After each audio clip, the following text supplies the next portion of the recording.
All right, guys, so I'm gonna go through a speed day now, or a dynamic effort day, and this is kind of the meat and potatoes of the program, and there's a couple parts of this that really get overlooked, especially for raw lifters, and people automatically just think it's bands and chains and it's going really fast, and it is, but this is where the exercise selection really can bring up your lifts and attack the weakness in your lifts.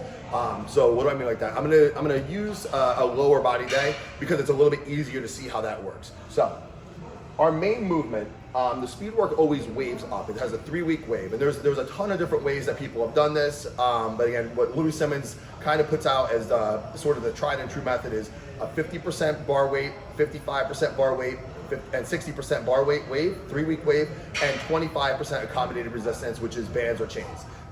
So you can go into this rabbit hole for hours and hours and hours. I'm gonna keep this really, really simple. So on a lower body speed day, we're gonna start with squats, and we'll pick whatever our movement is.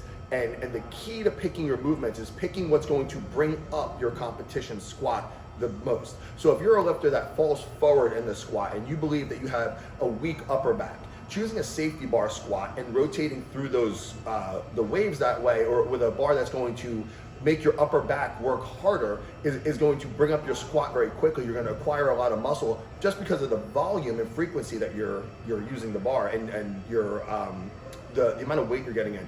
And what I mean by that is we have 50% for our first week, so it's not very heavy bar weight, but we have 25% accommodated resistance, which brings the bar weight up to 75%.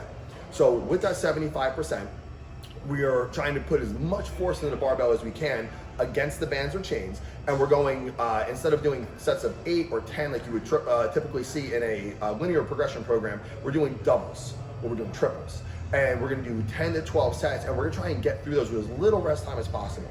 So when we're training, we'll do a double on the squat, take 10 seconds, do another double, take 10 seconds, do another double, and keep rolling that way until the bar speed starts to slow down, or until we're done. Typically we're doing between 10 and 12 doubles there.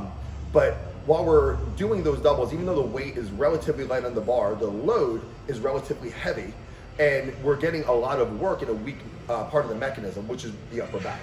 Controversially, if you use a cambered bar, if your glutes and hamstrings are a little bit weaker, the cambered bar might pay dividends there by using the glutes and hamstrings a little bit heavier, because that's where the cambered bar puts a little bit more emphasis. So by picking the upper back, or by picking exercises that attack weaknesses within your comp lift, is what pays big dividends down the road. So, and just another example, if we had weak quads and we knew that was what was stopping us, we might use a front squat, or a front squat harness, or a Zercher squat for the speed wave there. So you're not limited to just doing a barbell back squat, and if you run that over and over and over, you're not gonna get kind of the best effects of this. Then again, if you're a beginner lifter, you might want to stick with a squat more close to home and just vary the height of a barbell to get more practice and more technique work with the barbell. So there's a bunch of different ways you can do it. That's why you have to, if you have a coach, you have to have a coach who understands what your weakness is, and you have to understand how to use kind of the tools within the system to bring up whatever you're lacking, whether it's strength, whether it's muscularity, whether it's technique, whatever it is. There's a way to do it. It just kind of gets tossed to the side here. So after our main movement, and then on a dynamic day, we also are deadlifting too. So that's worth mentioning. One of the big critiques of Conjugate is that your deadlift kind of takes a tank, because you're only deadlifting once every maybe 3 to 4 weeks. And even within that, very typically they're not doing a competition style deadlift. So the speed work is where you get a lot of your deadlift technique. Now I'm a sumo puller, and I only pull my speed work conventional. I want to save my hips, and I want to not do so much work. So I pull my speed work in conventional or with a trap bar, and it's actually helped. It's been the only thing that's helped my deadlift in years and years and years. My sumo deadlift has actually started to go back up, and it was stalled for a very long time. I attribute that a lot to pulling very heavy accommodated resistance in conventional deadlifting there. So there's different ways to do all kinds of stuff, and there's different ways to waive the accommodation, but we're just gonna stick with this right now because that's a deep rabbit hole. So what's second?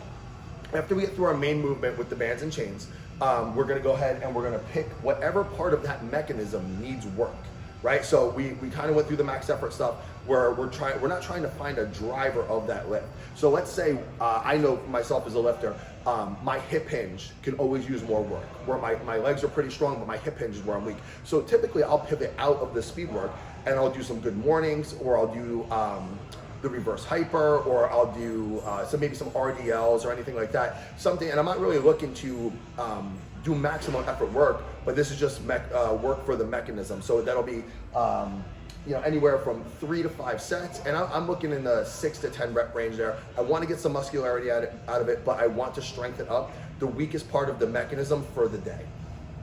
After that, I kind of take a look at what muscles are weak within that weak mechanism. So now we're really getting kind of deep in that rabbit hole there, where we're looking at, on the lower body day, my hip hinge mechanism is what's weak.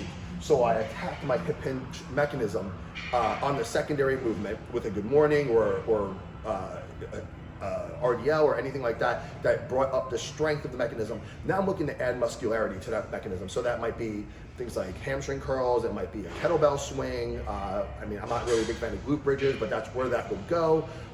Some walking lunges maybe, anything to add muscle to the mechanism that I know is weak within my core lift.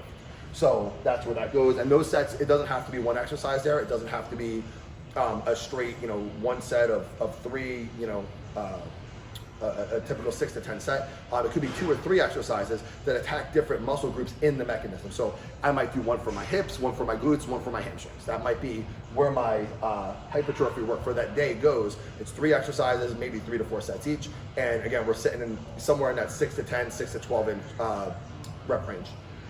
After that, torso we're training every day. So that's lats, that's abs, that's erectors, and that's upper back. So we have to make sure that we're getting good work in there. And again, like I said in the other video, I'm doing a lot of standing ab work, and I'm doing a lot of static ab work. Because again, all the squatting and deadlifting that we're doing, we're having to maintain torso integrity under load for time in a mechanism. So the more practice we can get there, the better off we're gonna be. The torso training, I am doing the time sets, so I do as many reps as I can in time, and I'll do rounds of that, whether they're 2-minute rounds, 3-minute rounds. I'll kind of go that way.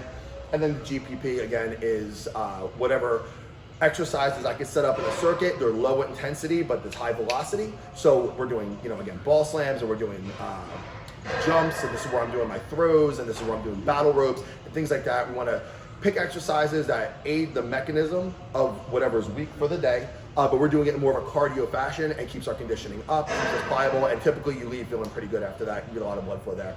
I'm gonna do a separate video all for Vans and Chains because that's its own thing, but this is typically how I set up a dynamic effort day.